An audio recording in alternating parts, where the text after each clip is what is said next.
Hi students, आज की video में हम करेंगे सॉलिड स्टेट चैप्टर। ये 12th का फिजिकल का आपका फर्स्ट चैप्टर है। बड़ा ही शॉर्ट स्वीट एंड इंटरेस्टिंग से चैप्टर है। ये सारे स्ट्रक्चर्स, इसका पूरा इमेजिनेशन, इसका पूरा कमरे को ही हम स्ट्रक्चर बना बना के बड़ा एनालाइज करते रहते हैं इसमें। So it's very interesting chapter. Let's get started. सबसे पहले इसमें देखते हैं हम जितने भी स्ट्रक्चर्स पढ़ते हैं इस चैप्टर में, all of them are crystalline structures. तो किस किस टाइप के क्रिस्टल सिस्टम्स एग्जिस्ट करते हैं और वो किस बेसिस पे आते हैं। They are based upon axial distances and interfacial angles. एक जनरल यूनिट सेल अगर मैंने ले लिया तो इसमें हम 3 एक्सिस डिफाइन कर देते हैं और उसके अलोंग कितने डिस्टेंस हैं, कितने डिस्टेंसेस पे एक एक यूनिट सेल बन रहा है, उसको हम ABC बोलते हैं। तो ये A हो गया, ये B हो गया और ये C हो गया। और वैसे ही हम एंगल्स भी डिफाइन करते हैं कि एक यूनिट सेल के 2 डिफरेंट फेसेस के बीच में कितना कितना एंगल बन रहा है। C के ऑपोजिट जो एंगल बनता है उसको हम बोलते हैं गामा, B के ऑपोजिट जो बनता है उसको हम बोलते हैं बीटा, A के ऑपोजिट जो बनता है उसको हम बोलते हैं अल्फा। और इन्हीं की वेरिएशन से हमें डिफरेंट क्रिस्टल सिस्टम्स मिलते हैं। जैसे कि अगर सब कुछ सिमेट्रिकल हो और सारे एंगल्स 90 डिग्री हो, सारी साइड्स बराबर हैं, सारे एंगल्स 90 हैं, तो क्यूबिक सिस्टम। इसी में अगर एक लेंथ को आप लंबा कर दोगे, एक साइड से पकड़ के खींच दिया, सी को लंबा कर दिया, एंगल्स अभी भी 90 हैं, तो टेट्रागोनल। तीनों साइड्स अगर डिफरेंट हो जाए, सी से पकड़ के खींचा था, बी से भी पकड़ के खींच दिया, तो फिर ऑर्थोरोम्बिक, एंगल्स अभी भी 90 चल रहे हैं। फिर आता है एंगल्स चेंज होने वाला सबसे पहला रोम्बोहेड्रल। रोम्बोहेड्रल में एंगल्स भले ही 90 नहीं रहे, लेकिन ये काफी सिमेट्रिकल स्ट्रक्चर होता है बिकॉज इसमें सारी साइड्स भी बराबर हैं, सारे एंगल्स भी बराबर हैं। तो आप किसी भी फेस को उठा के देख लो, all the faces are same. Angles भले ही 90 नहीं है लेकिन सब सेम दिखते हैं। फिर आता है मोनोक्लिनिक। मोनोक्लिनिक में कोई भी साइड सेम नहीं है, 2 एंगल्स 90 हैं, तीसरा एंगल 90 नहीं है। मतलब आप जो 6 फेसेस को देखोगे किसी यूनिट सेल में, तो उसमें से 4 आपको एग्जैक्टली 90 डिग्री वाले नजर आएंगे। साइड्स डिफरेंट होंगी लेकिन एंगल 90 नजर आएगा। 2 ऐसे फेसेस होंगे जहां पे आपको एंगल 90 नजर नहीं आएगा। और सबसे ज्यादा अनसिमेट्रिकल क्रिस्टल सिस्टम होता है ट्राइक्लिनिक, जहां पे कि ना तो कोई साइड बराबर है, ना ही कोई एंगल बराबर है, ना ही कोई एंगल 90 डिग्री है। It is a completely unsymmetrical unit cell. और लास्ट पे आता है आपका हेक्सागोनल। हेक्सागोनल में देखो A और B तो बराबर हो जाता है। This is your A, this is your B, और जो ऊपर की तरफ सीधे जा रहा है that is your C। C के opposite angle gamma, this is 120 degree, और बाकी के दोनों एंगल अल्फा और बीटा ये 90 डिग्री के हैं। इस चैप्टर में हम जो पढ़ने वाले हैं, अच्छा, आपको इन सब क्रिस्टल सिस्टम्स के ऊपर बेस्ड ऐसे क्वेश्चंस पूछे जा सकते हैं। क्रिस्टल सिस्टम दे दिया और आपको set of interfacial angles and sides के बारे में इंफॉर्मेशन पूछा है। इस चैप्टर में हम mainly FCC, BCC, simple cubic और HCP के बारे में डिटेल में पढ़ने वाले हैं। सबसे पहले देखते हैं कि इनका A और R में रिलेशनशिप क्या बनता है। ये सब क्यूबिक यूनिट सेल्स है ना, HCP के अलावा बाकी के तीनों क्यूबिक हैं, तो A इसमें सेम रहेगा। ABC तीनों की वैल्यू सेम है। तो A और R में क्या रिलेशनशिप आता है, A is equal to 2R in case of simple cubic. Rank Z, मतलब कि एक यूनिट सेल में कितने एटम्स आ रहे हैं टोटल, तो that will be equal to 1/8 into 8। यहाँ पे एटम्स सिर्फ कॉर्नर्स के ऊपर प्रेजेंट है और हर एक कॉर्नर एटम का कॉन्ट्रीब्यूशन यूनिट सेल के अंदर 8 होगा, क्योंकि एक कॉर्नर एटम 8 यूनिट सेल्स में शेयर हो रहा है इक्वली। तो 1/8 इंटू 8, आपके पास रैंक आ गया 1। फिर निकालते हैं हम पैकिंग एफिशिएंसी।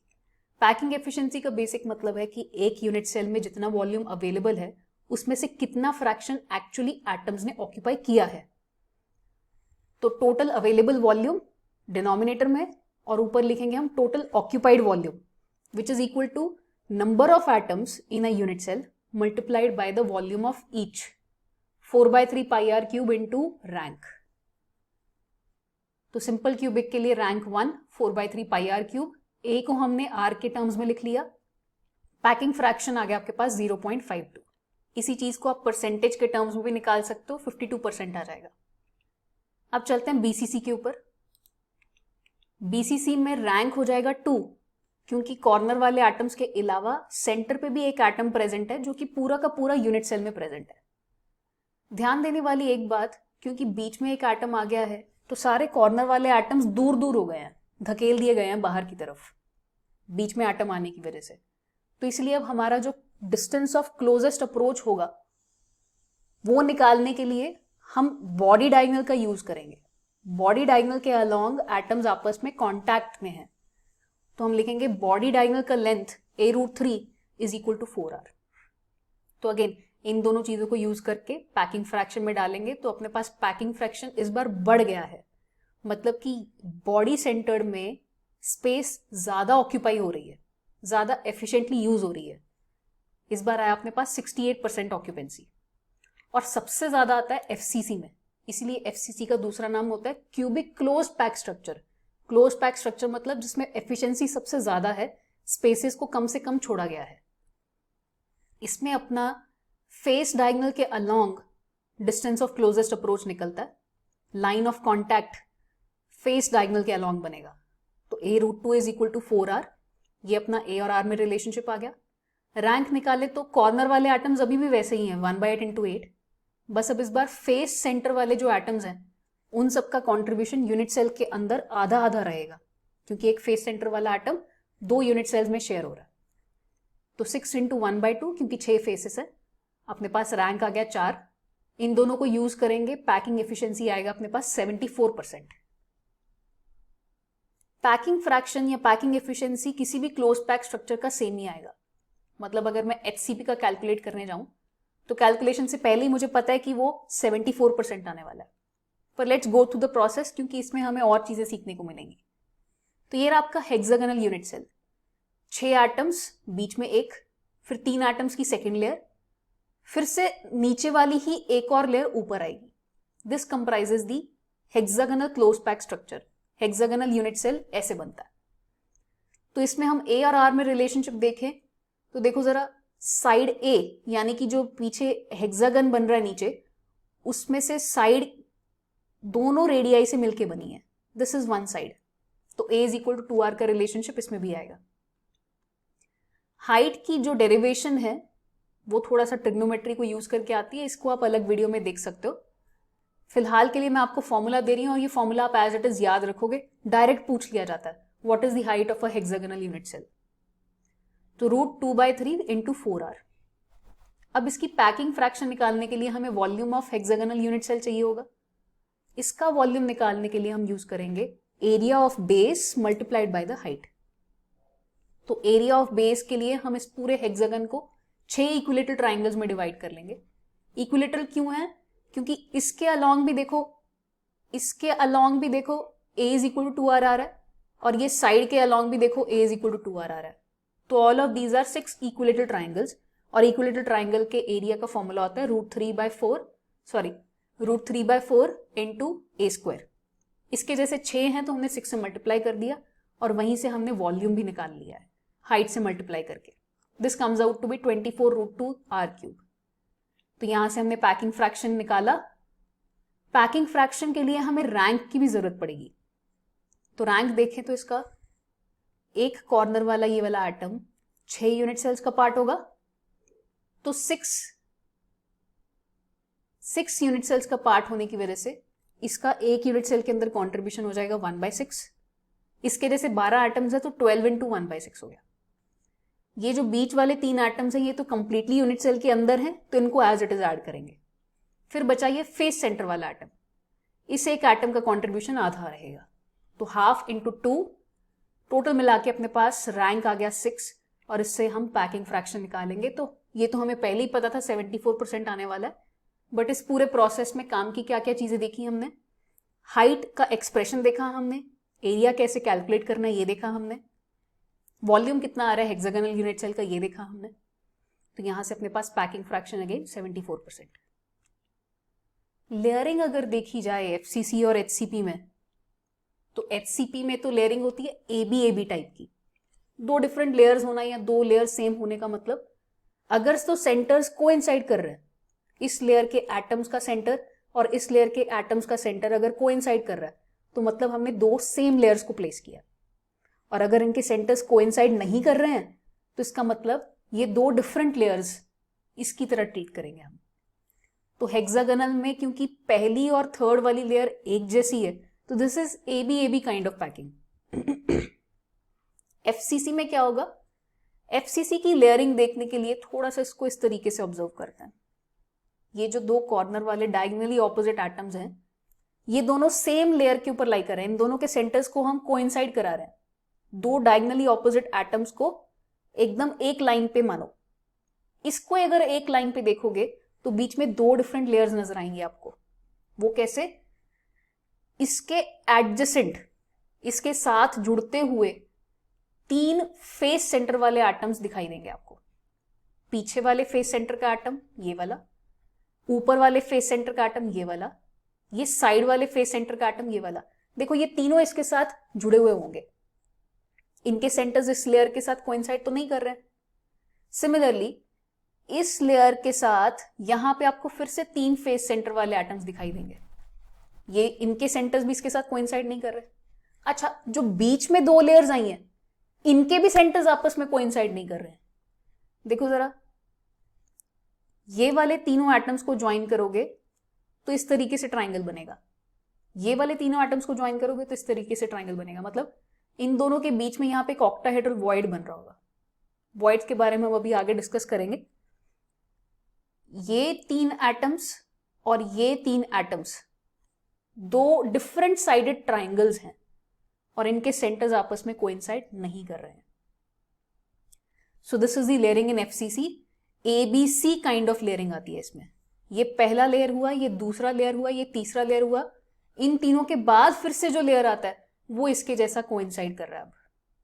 तो ABC kind of layering in FCC, AB kind of layering in HCP. यहां से भी देख सकते हैं हम, हेक्सागोनल के लिए एबी, एफसीसी के लिए एबीसी, उसके बाद ए आता है। तो बेस्ड अपॉन ये पूरा डिस्कशन आपको किस किस टाइप के क्वेश्चंस पूछे जा सकते हैं। एक तो बहुत कॉमन क्वेश्चन आता है ए और आर में रिलेशनशिप लिखने वाले क्वेश्चन। बोल देंगे कॉपर क्रिस्टलाइजेज इन बीसीसी, उसका रेडियस सो एंड सो है, उसके यूनिट सेल का साइड का लेंथ बता दो। ऐसे क्वेश्चंस बहुत पूछे जाते हैं। या फिर आपको बोल देंगे कि let's say find out the number of unit cells, मतलब किसी ना किसी तरीके से आपको लॉजिक वही यूज करना है जो हमने अभी तक डिस्कस किया है। उसी का एक एग्जाम्पल है डेंसिटी के ऊपर बेस्ड क्वेश्चंस। अब density is equal to mass upon volume. Mass किस चीज का, मान लो एक यूनिट सेल कंसिडर करो, तो उसका वॉल्यूम तो हो गया ए क्यूब, उसका मास कितना हो जाएगा, जितने उसके अंदर एटम्स प्रेजेंट है यानी कि rank, multiplied by mass of one atom. Mass of one atom को या तो आप एएमयू में लिखो, या फिर अगर आप उसको एएमयू में लिख के ग्राम्स में कन्वर्ट कर सकते हो तो वो ठीक है, या फिर जो आपका मॉलिक्यूलर वेट आपको याद रहता है, जैसे कॉपर के केस में आपको पता है 63.5 ग्राम पर मोल है। मतलब 63.5 ग्राम जो मास है वो एक मोल एटम्स का मास है, लेकिन हमें तो एक का चाहिए, तो इसलिए हम इसको यहाँ पे एवोगाड्रोस नंबर से भी डिवाइड करते हैं। तो ऐसे क्वेश्चंस आपको बिल्कुल पूछे जा सकते हैं। This is one example. ये डेंसिटी के ऊपर डायरेक्ट फॉर्मूला बेस्ड क्वेश्चन है। आपको सिंपली एफसीसी और बीसीसी का दोनों का डेंसिटी का कंपैरिजन करना है। एटम सेम है, मॉलिक्यूलर वेट सेम है, देन एटॉमिक रेडियस सेम है।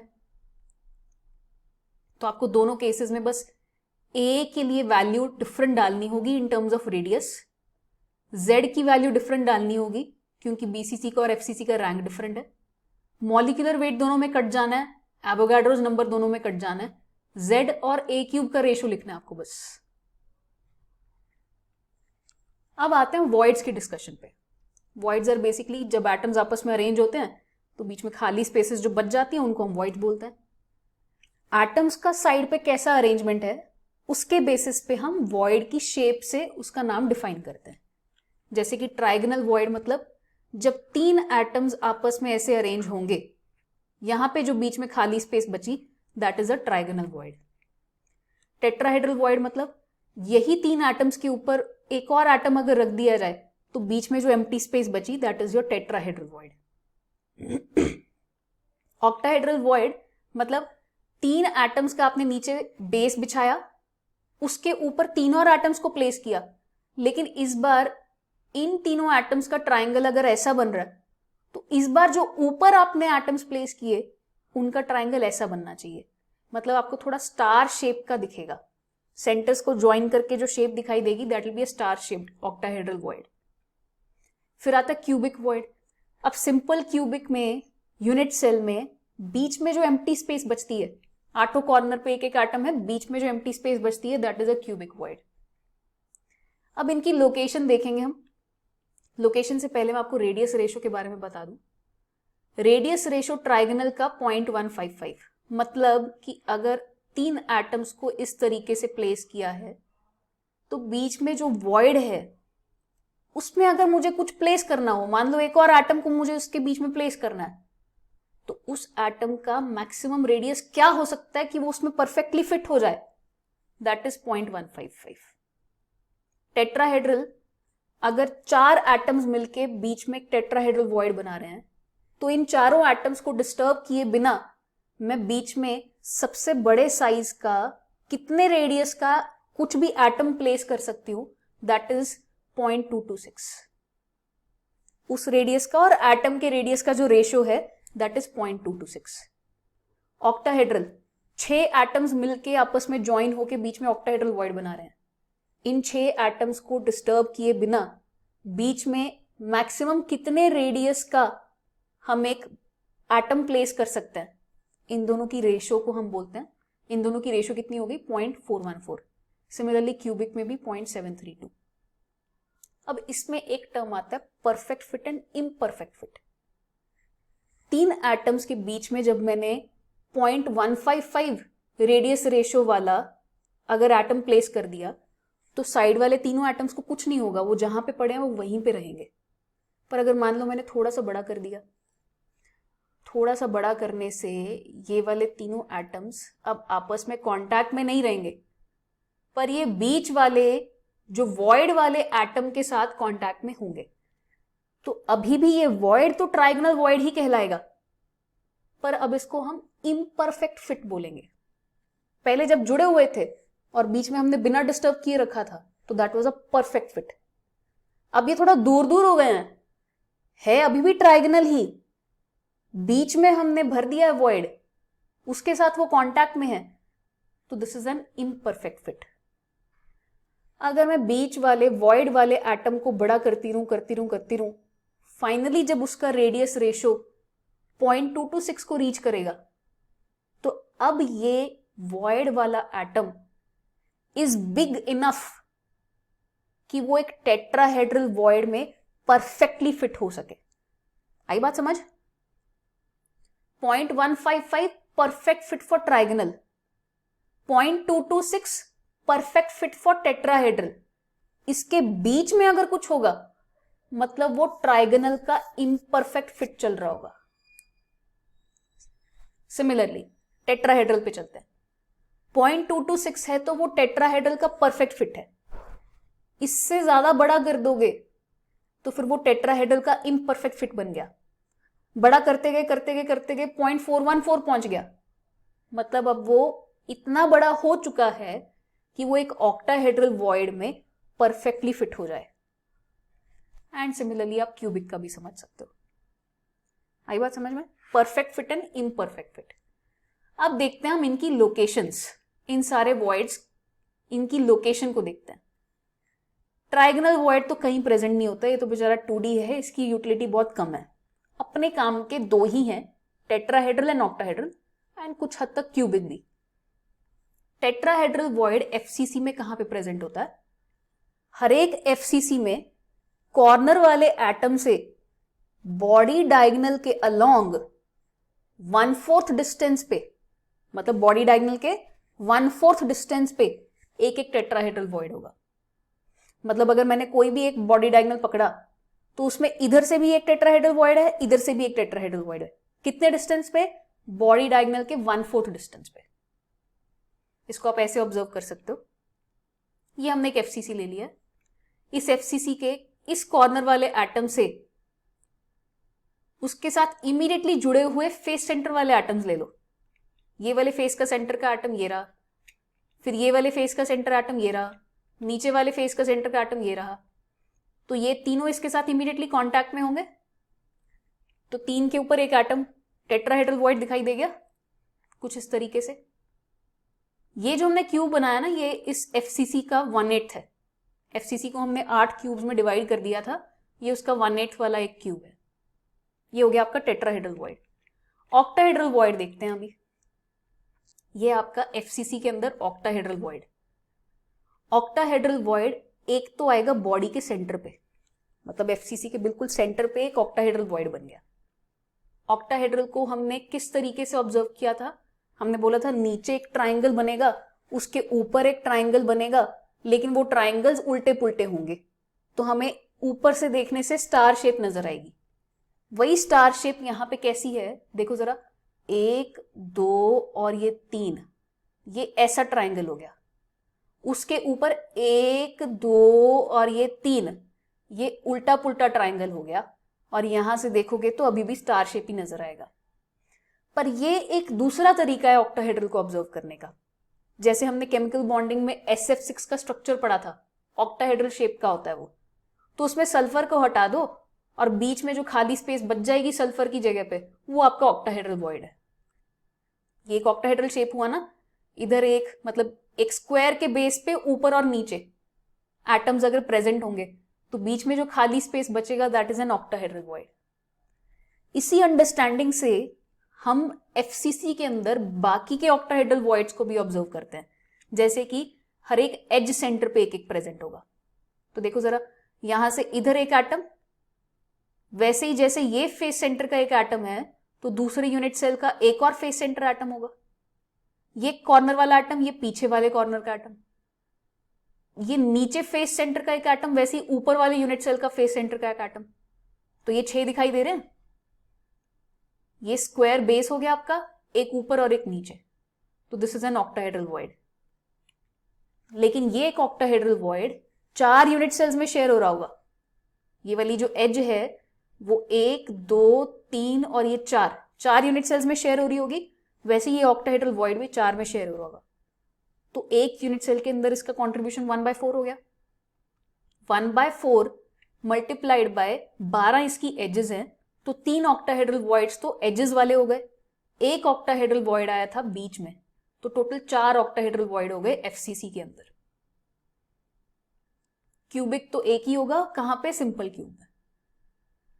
तो this is all about voids. Voids में एक और क्वेश्चन जो पूछ लिया जाता है बहुत ऑफन, कि भाई एक एटम के अराउंड कितने वॉइड्स हैं। जैसे अगर मैं ये एक एटम पकड़ूं तो ये कितने वॉइड से घिरा हुआ है? तो देखो जरा, ऑक्टाहेड्रल वॉइड्स की बात कर रही हूं मैं यहाँ पे। टेट्राहेड्रल के लिए भी काउंट कर सकते हो आप, ऑक्टाहेड्रल के लिए भी काउंट कर सकते हो। मैं आपको ऑक्टा का करके दिखा रही हूं, टेट्रा का आप खुद करके दिखाओ। ये कॉर्नर वाले एटम पे इधर एक वॉइड है, वैसे इधर एक एज है तो इधर भी एक एज होगा, तो यहां पे एक वॉइड होगा। पीछे की तरफ ये एक वॉइड है, वैसे आगे की तरफ यहां पे एक वॉइड होगा। नीचे की तरफ एक वॉइड है, ऊपर की तरफ एक वॉइड है। तो देखो जरा, 6 दिख गए आपको। एक एटम के अराउंड 6 ऑक्टाहेड्रल वॉइड्स हैं FCC के अंदर। क्यूबिक वाला ऑब्जर्व करते हैं। एक सेंटर में जो वॉइड है उसके आसपास 8 एटम्स हैं, पर अगर मैं एक एटम को पकड़ लूं, क्योंकि ये 8 यूनिट सेल्स का पार्ट होगा, 8 यूनिट सेल्स के बॉडी के सेंटर पे एक एक वॉइड प्रेजेंट होगा, तो एक एटम के आसपास 8 वॉइड्स हो गए। चलो आगे चलते हैं। ये आपका एक थंब रूल है जिसके बेसिस पे बहुत सारे क्वेश्चंस आसान हो जाएंगे। इवन डायरेक्ट क्वेश्चन पूछा जाता है आपसे, number of tetrahedral voids in a closed pack structure 2 into number of atoms. Rank से बस 2 से मल्टीप्लाई कर देना। FCC के लिए करके देखते हैं जरा। FCC में रैंक होता है 4, number of tetrahedral voids into 2 करके 8 आना चाहिए, 8 आ रहा है अपने पास। HCP में भी सिमिलरली अगर कैलकुलेट करें, रैंक होता है उसका 6 इंटू 2, तो उसके अंदर 12 टेट्राहेड्रल वॉइड्स प्रेजेंट होते हैं। सिमिलरली ऑक्टाहेड्रल वॉइड्स कितने हैं? रैंक जितना है उतने ही ऑक्टाहेड्रल वॉइड्स होंगे। तो ऐसा क्वेश्चन काफी बार पूछा गया प्रीवियस ईयर में, what is the number of octahedral voids per atom in a unit cell. तो जितने एटम है भाई उतने ही ऑक्टाहेड्रल वॉइड्स हैं, तो एक एटम के लिए एक ऑक्टाहेड्रल वॉइड है, तो उसका आंसर आएगा 1। चलो आगे चलते हैं। अब रेडियस ऑफ कैटायन और रेडियस ऑफ एनायन की रेशियो के बेसिस पे हम उसका कोऑर्डिनेशन नंबर और उसकी शेप को पता कर सकते हैं। जैसे मान लो अगर किसी कैटायन और एनायन के रेडियस की रेशियो 0.226 से 0.414 के बीच में लाई कर रही है, तो इसका मतलब उसका कोऑर्डिनेशन नंबर होगा 4 और वो एक टेट्राहेड्रल वॉइड को ऑक्यूपाई करेगा। इसको यूज कैसे करना है वो मैं आपको नेक्स्ट स्लाइड के बाद एक क्वेश्चन करके दिखाऊंगी, वहां से आपको समझ में आएगा प्रॉपरली कि इसको यूज कैसे करना है। अभी फिलहाल के लिए आप इस टेबल की रेशियोज को याद रखोगे, वो हमने ऑलरेडी पिछले टेबल में कर लिया है वैसे। अब हम देखते हैं आयनिक कंपाउंड्स का फॉर्मेशन। सबसे पहले NaCl को देखते हैं।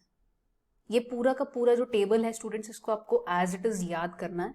ये कुछ स्टैंडर्ड स्ट्रक्चर्स हैं जिनकी रेफरेंस देके आपको क्वेश्चन पूछा जा सकता है। तो ये स्ट्रक्चर्स की लोकेशन ऑफ एटम्स आपको याद रखनी है।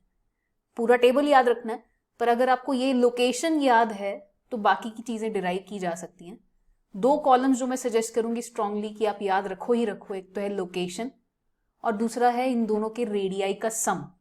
ये 2 कॉलम्स आप बहुत अच्छे से याद करोगे। NaCl को देखें तो जनरली एनायन जो है वो स्ट्रक्चर बनाएगा और कैटायन जो है वो उसके वॉइड्स में जाके बैठेगा। तो यहाँ पे Cl- ने FCC बनाया और सोडियम पॉजिटिव आयंस ने ऑक्टाहेड्रल वॉइड्स को ऑक्यूपाई किया। ऑक्टाहेड्रल वॉइड्स मतलब सोडियम 6 Cl- से सराउंडेड होगा, तो सोडियम का 6 कोऑर्डिनेशन नंबर आ गया। अच्छा, FCC में हमने अभी पढ़ा था एक एटम के अराउंड कितने ऑक्टाहेड्रल वॉइड्स होते हैं, 6 लिखा था हमने वहां पे, 6 समझा था हमें। तो इसका मतलब एक Cl- के अराउंड 6 सोडियम एटम्स होंगे, तो इसका भी कोऑर्डिनेशन नंबर यहां पे 6 आ गया। एक FCC के अंदर 4 Cl- होंगे क्योंकि रैंक FCC का 4 होता है। ऑक्टाहेड्रल वॉइड्स 4 होंगे, तो क्योंकि सोडियम एटम्स ऑक्टाहेड्रल वॉइड्स में प्रेजेंट हैं तो इसका मतलब सोडियम एटम्स भी 4 हो गए। तो 4 ही मेरे पास सोडियम है, 4 ही मेरे पास क्लोरीन है। इसका मतलब एक यूनिट सेल के अंदर 4 फॉर्मूला यूनिट्स प्रेजेंट होंगे। इंपेरिकल फॉर्मूला मतलब सिंपलेस्ट रेशो, सोडियम भी 4 क्लोरीन भी 4, तो सिंपलेस्ट रेशो 1:1 आ गया। अब इंपॉर्टेंट चीज आती है, कैटायन और एनायन के रेडियाई का सम क्या होगा। ऑक्टाहेड्रल वॉइड की लोकेशन क्या थी, एक तो है बॉडी सेंटर, दूसरा है एज सेंटर, मतलब सोडियम एजेस के सेंटर पे प्रेजेंट होगा, कॉर्नर पे क्लोरीन प्रेजेंट होगा, दोनों आपस में कांटेक्ट में भी होंगे। तो हमारे पास सिंपलेस्ट तरीका ये बनता है कि एक एज के अलोंग पहले क्लोराइड आया, फिर सेंटर पे आपके पास ऑक्टाहेड्रल वॉइड था जिसमें सोडियम प्रेजेंट है, दोनों आपस में कांटेक्ट में है, तो मतलब A/2 is the length of sum of radii of cation and anion. अब चलते हैं स्फेलेराइड स्ट्रक्चर पे। ZnS, तो इसमें सल्फाइड, अगेन एनायन बनाएगा FCC, कैटायन यानी कि जिंक का कैटायन ये ऑल्टरनेट टेट्राहेड्रल वॉइड्स को ऑक्यूपाई कर रहा है। 8 टेट्राहेड्रल वॉइड्स होते हैं, उसमें से 4 को वो ऑक्यूपाई कर रहा है। तो सिंपलेस्ट रेशो निकालना हो तो अगेन 1:1 आएगा, क्योंकि सल्फाइड भी 4 हो गए और जिंक भी 4 हो गए। दोनों का सम निकालना है। टेट्राहेड्रल वॉइड की लोकेशन होती है बॉडी डायगोनल पे 1/4 डिस्टेंस। तो मतलब अब हम बॉडी डायगोनल के अलोंग ट्रैवल करना शुरू करेंगे। कॉर्नर पे प्रेजेंट था सल्फाइड, उसके साथ इमीडिएटली आ गया आपके पास जिंक, कहां पे 1/4 डिस्टेंस ऑफ बॉडी डायगोनल पे, यानी कि बॉडी डायगोनल का 1/4 तक दोनों के रेडियाई का सम बता देगा हमें। तो बॉडी डायगोनल का 1/4 √3/4 × A। Next is fluoride structure. इसमें थोड़ा सा इन्वर्ट हो जाता है क्योंकि फ्लोराइड जो होता है वो बहुत छोटा होता है, तो इस बार एनायन नहीं कैटायन बनाएगा स्ट्रक्चर और एनायन ऑक्यूपाई करेगा वॉइड्स को। कैल्शियम Ca2+ के आयंस FCC बना देते हैं और फ्लोराइड जो है वो टेट्राहेड्रल वॉइड्स को ऑक्यूपाई करेगा। टेट्राहेड्रल वॉइड्स 8 हो गए, कैल्शियम 4 हो गए, तो इसलिए रेशो 1:2 आता है। और नंबर ऑफ फॉर्मूला यूनिट्स देखा जाए तो अगेन 4 आएगा, 4 कैल्शियम प्रेजेंट है और 8 फ्लोराइड प्रेजेंट है। क्योंकि ये टेट्राहेड्रल वॉइड्स हैं तो अगेन अपने पास फिर से वही रिलेशनशिप आएगा, कैटायन और एनायन के रेडियाई का सम 1/4 डिस्टेंस पे बॉडी डायगोनल का। फिर आता है anti fluoride structure. Fluoride structure उल्टा है, ये उल्टे का भी उल्टा है। उल्टा क्यों है, क्योंकि इसमें कैटायन ने स्ट्रक्चर बनाया था और एनायन ने वॉइड ऑक्यूपाई किया था। इस बार उल्टा होने वाला है, एनायन स्ट्रक्चर बनाएगा और कैटायन वॉइड्स में प्रेजेंट होगा। CaF2 आया था पहले, इस बार Na2O आएगा। फॉर्मूला यूनिट्स अभी भी 4 होंगे और अभी भी आपका सम ऑफ रेडियाई √3/4a होगा। लास्ट पे आता है CaCl structure, caesium chloride structure. इसमें सीजियम प्रेजेंट होगा सिंपल क्यूबिक में, नहीं उल्टा होगा। एक्चुअली कुछ भी कर सकते हो आप सीजियम का सिंपल क्यूबिक बना सकते हो और क्लोराइड को बॉडी सेंटर पे प्लेस कर सकते हो। आप क्लोराइड का सिंपल क्यूबिक बना सकते हो और सीजियम को बॉडी सेंटर पे प्लेस कर सकते हो। ऐसा क्यों? क्योंकि BCC स्ट्रक्चर में जो सेंट्रल एटम होता है, आप कॉर्नर वाले एटम को बॉडी सेंटर पे प्लेस कर दो और सेंट्रल एटम्स का भी क्यूब बना दोगे तो वो भी चलेगा। कॉर्नर वाला जो एटम है वो 8 यूनिट सेल्स का पार्ट है। 8 यूनिट सेल्स में एक एक बॉडी सेंटर पे जो एटम प्रेजेंट होगा वो उसके लिए कॉर्नर एटम की तरह बिहेव करेगा। आई बात समझ में? तो आप इसको किसी भी तरीके से लिख सकते हो। आप ये भी बोल सकते हो कि क्लोराइड का सिंपल क्यूबिक और सीजियम का body centre and vice versa. इसके अलावा आपको एक डायमंड का स्ट्रक्चर याद रखना है। इसकी भी डायरेक्ट रेफरेंस दी जाती है, डायरेक्ट इसके ऊपर क्वेश्चन पूछा जाता है। डायमंड जो है वो एक कोवलेंट स्ट्रक्चर है, मतलब इसमें जो बॉन्डिंग है सारे एटम्स के बीच में वो कोवलेंट बॉन्डिंग है। तो कार्बन एटम्स ही FCC बनाते हैं और कार्बन एटम्स ही वॉइड्स को ऑक्यूपाई करते हैं। कौन से वॉइड्स को? ऑल्टरनेट टेट्राहेड्रल वॉइड्स को। रैंक निकाला जाए तो FCC की वजह से 4 हो गया, ऑल्टरनेट टेट्राहेड्रल वॉइड्स है तो मतलब 8 में से 4 ऑक्यूपाई हुए हैं तो वो 4 आ गया, तो रैंक विल बी 8। आगे चलते हैं। ये क्वेश्चन मुझे अच्छा लगा था। हमने अभी तक जो 2 टेबल्स पढ़े थे पिछले 2, एक तो वो परफेक्ट फिट इम्परफेक्ट फिट वाला जो रेडियस रेशो आ रहा था अपने पास, उसकी जो रेंज आ रही थी वो वाला टेबल, और ये आयनिक कंपाउंड वाला टेबल। इन दोनों के ऊपर बेस्ड ये क्वेश्चन है। क्वेश्चन बड़ा सिंपल है, सुनने में लगता है कि भाई पता नहीं कितना कुछ याद रखना पड़ेगा, बड़े टेबल हैं, लेकिन है बड़ा simple. Solid compound XY has NaCl structure. NaCl structure मतलब क्लोराइड का आपके पास FCC है और सोडियम ऑक्टाहेड्रल वॉइड्स को ऑक्यूपाई कर रहा है। वो बोला if the radius of the cation is 100 ppm, the radius of the anion will be. NaCl structure है तो मतलब ऑक्टाहेड्रल है। ऑक्टाहेड्रल का मतलब क्या हुआ? रेडियस रेशो किस रेंज में लाई करना चाहिए? रेडियस रेशो R+/R- 0.414 से 0.732 के बीच में लाई कर सकता है। परफेक्ट फिट कब होगा? जब 0.414 होगा। जब भी ऐसा क्वेश्चन आए तो आप परफेक्ट फिट वाला नंबर उठा के सॉल्व कर डालो। एनायन का दे रखा है आपको, नहीं कैटायन का दे रखा है आपको 100 ppm और एनायन का निकालने को बोला गया। बस ये करना था आपको। कितना सिंपल है, राइट? NaCl स्ट्रक्चर बोलने से आपको बस ये पता चला कि वो ऑक्टाहेड्रल वॉइड्स में प्रेजेंट होगा। ऑक्टाहेड्रल वॉइड्स के लिए रेशो क्या थी, उसको यूज करके आपने निकाल दिया रेडियस। Simple question. आगे चलते हैं। अब देखते हैं डिफेक्ट्स के बारे में। कंपाउंड्स जो हैं, स्ट्रक्चर्स जो हैं, वो परफेक्ट क्रिस्टल फॉर्म में नहीं एग्जिस्ट करते, उसमें कुछ ना कुछ डिफेक्ट्स होते हैं। डिफेक्ट्स 2 टाइप के, इंटरस्टिशियल और वेकेंसी। वेकेंसी का मतलब कोई एक चीज यहां पे प्रेजेंट होनी चाहिए थी लेकिन वो अपनी निर्धारित जगह पे प्रेजेंट नहीं है। इंटरस्टिशियल डिफेक्ट मतलब ये इसकी निर्धारित जगह नहीं है लेकिन ये यहां पे प्रेजेंट है। It should not have been present here पर ये है, it should have been present here but ये नहीं है।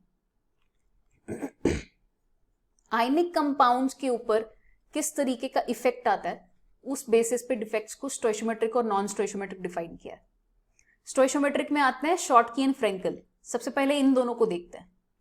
शॉर्टकी में क्या होता है, एक कैटायन और एनायन मिलके गायब हो जाते हैं, ये भाग गए हैं, ये दूल्हा दुल्हन भाग गए हैं। तो जितने कैटायन मिसिंग होते हैं उतने ही एनायन मिसिंग होते हैं। That is Schottky defect. Frenkel defect में क्या होता है, एक कैटायन इंटरस्टिशियल साइट में प्रेजेंट होता है तो उसकी वजह से चार्ज, पॉजिटिव चार्ज बढ़ गया ना, लेकिन एक कैटायन मिसिंग भी होता है। कैटायन बेसिकली अपनी एक पोजीशन को छोड़ के किसी इंटरस्टिशियल साइट को ऑक्यूपाई कर लेता है। That is Frenkel defect. Schottky defect तब होता है जब कैटायन और एनायन का साइज सिमिलर हो। जो कंपैटिबल लोग होंगे वही आपस में भागेंगे ना। कैटायन और एनायन का साइज सिमिलर होता है वो तभी भागते हैं, तभी शॉर्टकी डिफेक्ट आता है, क्योंकि ये गायब ही हो गए हैं तो उसकी वजह से डेंसिटी कम हो जाती है और ये एक वेकेंसी डिफेक्ट है। Examples NaCl, KCl, CSCl, AgBr का एग्जाम्पल स्पेशल है, इसको याद रखना। क्यों स्पेशल है बताती हूँ। फ्रेंकल डिफेक्ट, फ्रेंकल डिफेक्ट में एक वेकेंसी है और एक इंटरस्टिशियल है, मतलब एक जगह छोड़ी दूसरी जगह ऑक्यूपाई कर ली तो डेंसिटी में भी कुछ फर्क नहीं आएगा। और ये तभी होता है जब कैटायन और एनायन के साइज में काफी बड़ा डिस्टेंस हो, बहुत बड़ा गैप हो अगर दोनों के साइज में। AgBr इसलिए स्पेशल था क्योंकि ये शॉर्टकी भी दिखाता है और फ्रेंकल भी दिखाता है। इसके अलावा zinc sulphide, AgCl and AgI के एग्जाम्पल्स हैं। ये तो हुआ आपका कौन सा, स्टोइशियोमेट्रिक डिफेक्ट। इसमें स्टोइशियोमेट्री खराब नहीं हुई, इसमें क्या हुआ था, एक कैटायन गायब है तो एक एनायन भी गायब है, तो सेम रेशो में गायब हुए हैं ये। फ्रेंकल डिफेक्ट में क्या हुआ था, कैटायन ने अपनी जगह छोड़ के दूसरी जगह पे चला गया था, तो इससे ओवरऑल स्टोइशियोमेट्री में कुछ फर्क नहीं आया। नॉन स्टोइशियोमेट्रिक जाने से पहले थोड़े से डिफेक्ट्स को पढ़ते हैं, that is impurity defect. Doping कर देते हैं जब हम, मान लो NaCl में आपने कुछ स्मॉल अमाउंट ऑफ SrCl2 डाल दिया, तो उसमें क्लोराइड क्लोराइड तो आपस में मैनेज हो जाएंगे, लेकिन 2 सोडियम रिप्लेस होंगे एक Sr2+ से। चार्ज को बैलेंस करना ना आपको, तो 2 सोडियम निकालोगे तो एक Sr2+ की जगह बनेगी चार्ज के हिसाब से। तो अगर 2 सोडियम निकाले लेकिन रिप्लेस किया सिर्फ एक ही कैटायन से, तो एक वेकेंसी क्रिएट हो गया ना, उसको हम बोलते हैं कैटायनिक वेकेंसी। एक कैटायन की वेकेंसी क्रिएट हो गई है। डोपिंग का मतलब होता है एक्सटर्नल एजेंट्स ऐड कर दिया आपने, अपने प्योर से कंपाउंड में आपने कुछ एक्सटर्नल इंप्योरिटीज को ऐड कर दिया, दैट इज डोपिंग। कितनी वेकेंसीज क्रिएट हो रही हैं, जितने आप Sr2+ स्ट्रोंशियम के आयंस डाल रहे हो उतनी ही वेकेंसीज क्रिएट हो रही हैं। सिमिलरली अगर आप AlCl3 के साथ डोपिंग करोगे तो एक एल्यूमिनियम 3 सोडियम को निकाल के रखोगे चार्ज को बैलेंस करते हुए, 3 सोडियम निकाल दिए लेकिन रखा सिर्फ एक एल्यूमिनियम, तो 2 वैकेंसी बन गया। तो मतलब number of vacancies is equal to 2 into aluminium 3+ ions. जिन लोगों ने ये चैप्टर मेरे साथ पहले किया है तो उन्होंने ये क्वेश्चन देखा होगा। आई थिंक ये exact same question JEE Mains में आया था इस बार, नंबर भी सेम था। आई थिंक क्वेश्चन तो सेम था, नंबर सेम था कि नहीं मुझे याद नहीं है। तो इसमें बोला गया आपको NaCl को इतने मोल % SrCl2 से डोप कर दिया, कॉन्सेंट्रेशन ऑफ कैटायनिक वेकेंसीज निकालनी है आपको। ये जो मोल % आपको दे रखा है इसका मतलब क्या हुआ है, पहले तो ये देख लेते हैं। इसका मतलब हुआ moles of SrCl2 divided by moles of NaCl is equal to 10⁻³ percentage में दिया हुआ है आपको। तो मान लो NaCl का 1 मोल है तो उसके लिए SrCl2 के कितने मोल्स हो जाएंगे, 10⁻5 हो जाएंगे, यहां से निकाल सकते हो आप। तो जितनी वेकेंसीज हैं, vacancies is equal to number of Sr2+, तो 10⁻5 ही वेकेंसीज हो गई। पर आपको क्या पूछा है, number of vacancies 1 mole NaCl के लिए कितनी होगी, पर मोल ऑफ NaCl कितनी वेकेंसीज है। 1 मोल NaCl ही लिया था हमने यहाँ पे, तो इसका मतलब number of vacancies will be equal to 10⁻5 into Avogadro's number. बस इतना ही करना था आपको, 6.02 टू 10⁻23 से मल्टीप्लाई कर देंगे, आंसर आ जाएगा आपके पास। ये जो हमने निकाला था नंबर ऑफ वेकेंसीज, ये मोल के टर्म्स में निकाला था ना। अगर एग्जैक्ट नंबर निकालना है तो बस एवोगाड्रो नंबर से मल्टीप्लाई कर दिया हमने। अब देखते हैं non stoichiometric defects. Non stoichiometric defects 2 type के, metal excess, metal deficient. Metal को एक्सेस करने के 2 तरीके हैं। पहला तरीका तो आप एनायन की वेकेंसी क्रिएट कर दो, एनायन उठ के चला गया। अगर एनायन चला गया तो इसका मतलब मेटल जो है वो एक्सेस में बच गया। एनायन जाएगा तो इलेक्ट्रिकल न्यूट्रलिटी मेंटेन करने के लिए इलेक्ट्रॉन छोड़ के जाएगा। जहां पे भी ये फ्री इलेक्ट्रॉन्स प्रेजेंट हो जाते हैं उन जगहों को हम बोलते हैं एफ सेंटर्स, और ये क्रिस्टल को कलर इंपार्ट करते हैं। अगर आप में से किसी ने NaCl देखा होगा तो NaCl जो रॉक सॉल्ट की फॉर्म में आता है उसमें येलो कलर के स्पॉट्स होते हैं, that is due to F centres. Similarly KCl का जो कलर आता है दैट इज वायलेट, LiCl का जो कलर आता है that is pink. Electrical neutrality इसमें मेंटेन रहती है, एनायन उठ के चला जाता है, इलेक्ट्रॉन छोड़ के जाता है, मेटल इसमें एक्सेस में हो जाता है। मेटल को एक्सेस करने का दूसरा एक तरीका है कैटायनिक इंटरस्टिशियल, मतलब एक कैटायन ही किसी इंटरस्टिशियल साइट में एक्स्ट्रा आ गया, अगर कैटायन एक्स्ट्रा आया तो पॉजिटिव चार्ज बढ़ जाएगा, तो उसको बैलेंस करने के लिए इलेक्ट्रॉन भी साथ में आता है। तो कैटायनिक एंड इलेक्ट्रॉनिक इंटरस्टिशियल साथ में होते हैं। मेटल डेफिशिएंट कब होता है? ये थे मेटल एक्सेस। मेटल डेफिशिएंट कब होता है? जब कोई मेटल वेरिएबल वैलेंसी दिखा सकता हो, जैसे कि आयरन का एक कंपाउंड बड़ा फेमस है Fe0.93O। ये कैसे होता है? ये होता है क्योंकि FeO में जब कुछ फेरस के आयंस फेरिक के आयंस से रिप्लेस हो जाएं,